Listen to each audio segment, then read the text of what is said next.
चलो छात्रों, आज हम लोग शुरू करेंगे जो क्लास 10th है इसका मैथमेटिक्स में जो चैप्टर है आपका सरफेस एरिया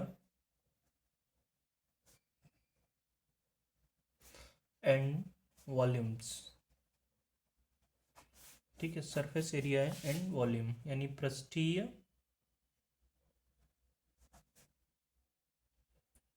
क्षेत्रफल एवं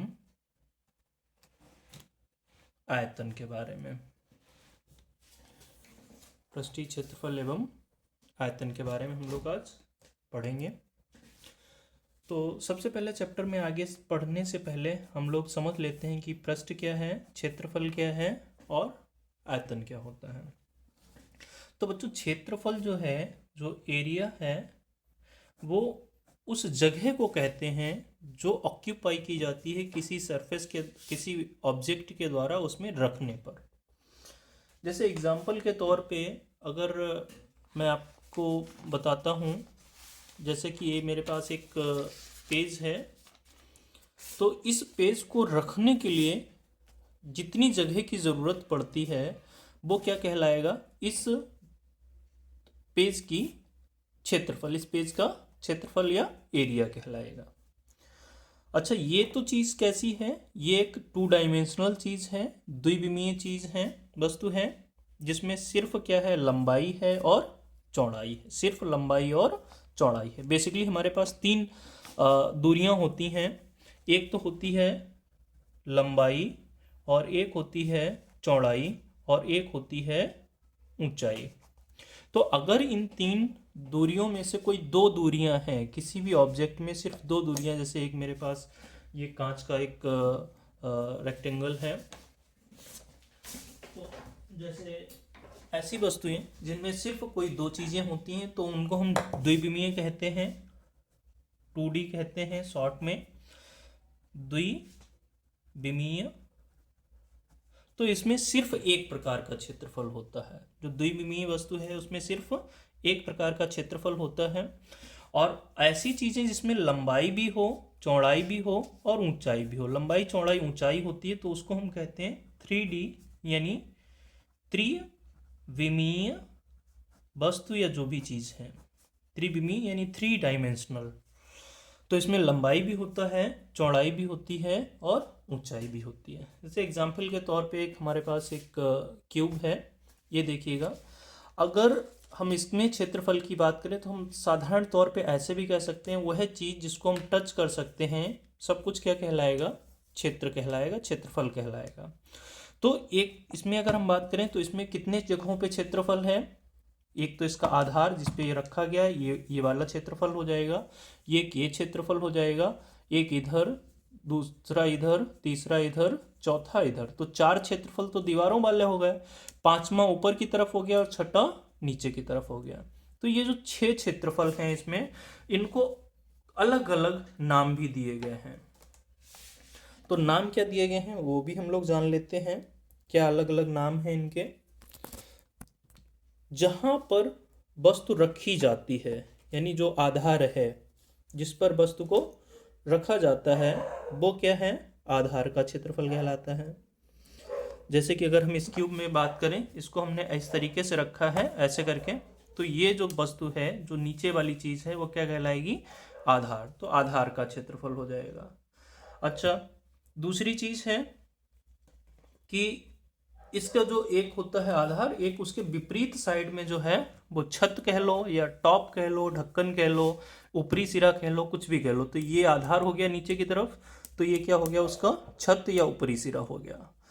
बाकी के 4 सिरों के द्वारा इसको घेरा गया है, तो ये क्या है, इनको हम लोग अलग से नाम देते हैं। अगर हम पहला शुरू कर लेते हैं, चलो पहला ऑब्जेक्ट ही ले लेते हैं, घन। तो घन की क्या होता है विशेषता, लंबाई, चौड़ाई और जो ऊंचाई है वो आपस में कैसी रहती है, बराबर रहती हैं। मान लो कि अगर हमने कह दिया ये कितनी है, a है, तो इसमें क्या हो जाएगा, घन का आधार का क्षेत्रफल घन के आधार का क्षेत्रफल बराबर हो जाएगा भाई, अगर हम आधार की बात करें तो क्षेत्रफल क्या होता है, लंबाई गुणे चौड़ाई। जितनी लंबाई है, लंबाई गुणे चौड़ाई, चूंकि इसकी लंबाई भी a है और चौड़ाई भी a है तो क्या हो जाएगा, ए स्क्वायर हो जाएगा। तो आधार का क्षेत्रफल हो जाएगा ए स्क्वायर, और ठीक उतना ही क्षेत्रफल इसके ऊपर वाले हिस्से का भी होगा, क्योंकि इसकी सभी जो विमाएँ हैं वो बराबर होती हैं, लंबाई चौड़ाई और ऊंचाई। अच्छा, फिर हमारे पास आता है वक्र पृष्ठ। वक्र पृष्ठ का क्षेत्रफल। तो वक्र पृष्ठ का जो क्षेत्रफल, इसके लिए अगर हम एक जो है बेलन ले लेते हैं तो वो ज़्यादा बढ़िया तरीके से शायद समझ में आएगा।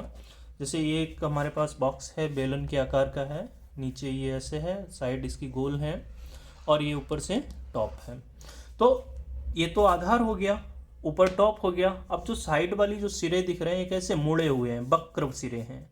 तो ये जो क्षेत्रफल है ये पूरा वक्र क्षेत्रफल कहलाएगा, वक्र पृष्ठीय क्षेत्रफल कहलाता है। अब नाम भले ही इसके लिए है, तो वही सेम चीज हम यूज करते हैं घन के लिए, घनाभ के लिए, हर जगह। वक्र पृष्ठ यानी क्या हो जाएगा, जो साइड की जो दीवारें हैं उनका जो क्षेत्रफल होगा उसे हम कहते हैं वक्र पृष्ठ का क्षेत्रफल। वक्र पृष्ठ का क्षेत्रफल। थोड़ा सा फर्स्ट डे की वजह से थोड़ा प्रॉब्लम हो रही है।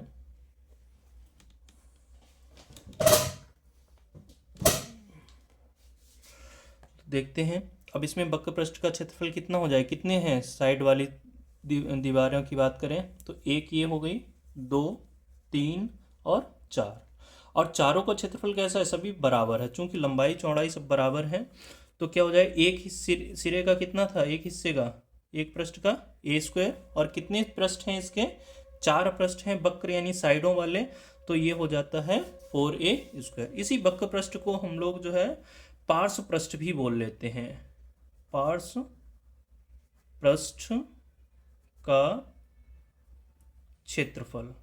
ठीक है, इंग्लिश में क्या क्या कहते हैं इसको, इंग्लिश में कहते हैं लेटरल सरफेस एरिया या कर्व्ड